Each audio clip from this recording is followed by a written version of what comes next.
Yan. Verbal, dun sa kinukwento mo ng mga kaibigan na nalulung sa bisyo ng pagsusugal, hindi ba naging enough yung makita nilang epekto sa pamilya para tumigil sila? No kasi parang ano siya, addiction.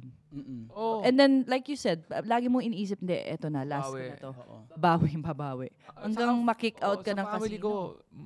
Family namin ganun. Tapos basta di siya, wala siyang kwentong kailangan kong malugbok. Basta may certain point lang na, Mm.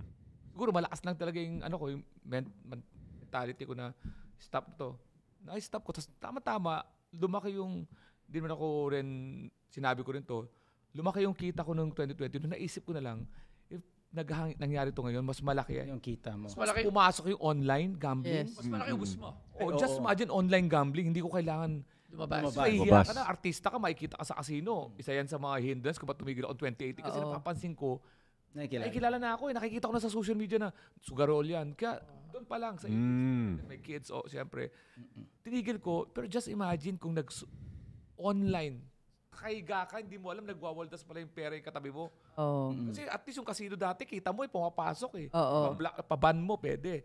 Ma-identify. Ngayon, may katabi ka ngayon na nagsusugal sa train. Ganyan kasi mapapalusot mo pa kung marami kang pera eh. Pero pag lalo na sa everyday Pinoy na, di ba, karamihan sa atin, Paycheck to paycheck, eksakto oo. lang yung sweldo natin for our daily expenses. Kailangan natin talaga yung control natin doon, no? Kailangan natin matuto yung paano i-budget kasi pag wala, diretso lang yan, no? May ano din ako nabasa about budgeting, yung style ng Japanese. May tatawag ng kakeibo. I think it was created by one journalist no mga 1904 ata basta. Gusto niya makatulong sa everyday na gastusin ng mga Japanese housewife. So ginawa niya yun sa kanila, pipili ka muna na of course andyan yung income mo. And then lalagay mo do yung target savings mo for at the end of the month. So una muna income and then savings. And then, yung naiwan mo na pera, from minus na yung target savings mo, categorize mo. 4 na categories.